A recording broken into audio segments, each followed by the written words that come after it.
যশোরে গভীর চাঞ্চল্য। বিএনপি নেতা আলমগীর হোসেনকে প্রকাশ্যে গুলি করে হত্যা করা হয়েছে। ঘটনার সিসিটিভি ফুটেজ ইতিমধ্যেই ছড়িয়ে পড়েছে সামাজিক যোগাযোগ মাধ্যমে। তবে হেলমেট পরে থাকার কারণে হত্যাকারীদের এখনও শনাক্ত করা যায়নি। এই ঘটনা পুরো এলাকায় আতঙ্ক সৃষ্টি করেছে। আজ আমরা আপনাদের দেখাবো কিভাবে ঘটনা ঘটেছে এবং পুলিশ কী পদক্ষেপ নিচ্ছে। গত শনিবার সন্ধ্যা ৭টার দিকে যশোর শহরের শঙ্করপুর এলাকার ইসাক সড়কে এই নির্মম হত্যাকাণ্ড ঘটে। আলমগীর হোসেন যশোর পৌরসভার ৭ নম্বর ওয়ার্ড বিএনপির যুগ্ম সাধারণ সম্পাদক এবং নগর বিএনপির সাবেক সদস্য ছিলেন।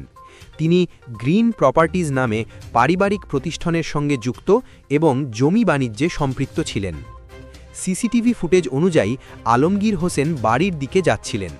সেই সময় একটি হেলমেট পরা মোটরসাইকেল দুজনকে অনুসরণ করতে দেখা যায়। পেছনের মোটরসাইকেলটি আলমগীরের সামনে চলে আসে এবং পেছনে বসা একজন সামনের দিকে ঘিরে তার মাথা লক্ষ্য করে গুলি ছোড়ে। গুলিবিদ্ধ হয়ে তিনি রাস্তায় পড়ে যান এবং দুর্বৃত্তরা দ্রুত পালিয়ে যায়। স্থানীয়রা দ্রুত আলমগীরকে যশোর জেনারেল হাসপাতালে নিয়ে যান, যেখানে চিকিৎসকরা তাকে মৃত ঘোষণা করেন। চিকিৎসকদের ভাষ্য অনুযায়ী তার মাথার দুই পাশে গুলির চিহ্ন রয়েছে। যশোর কোতোয়ালি থানার পুলিশ নিহতের আশেপাশের সিসিটিভি ফুটেজ বিশ্লেষণ করছে। তবে হত্যাকারীরা হেলমেট পরা থাকায় তাদের মুখ শনাক্ত করা যায়নি।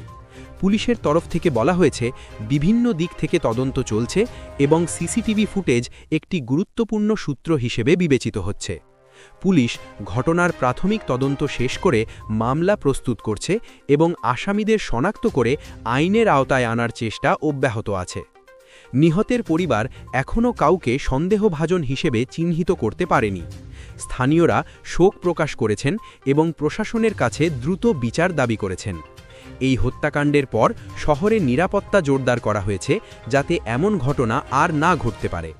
আপনি যদি চান এমন গুরুত্বপূর্ণ খবর প্রথমে জানতে, তাহলে অবশ্যই লাইক দিন, কমেন্ট করুন এবং ক্ল্যারি নিউজ চ্যানেলটি সাবস্ক্রাইব করুন।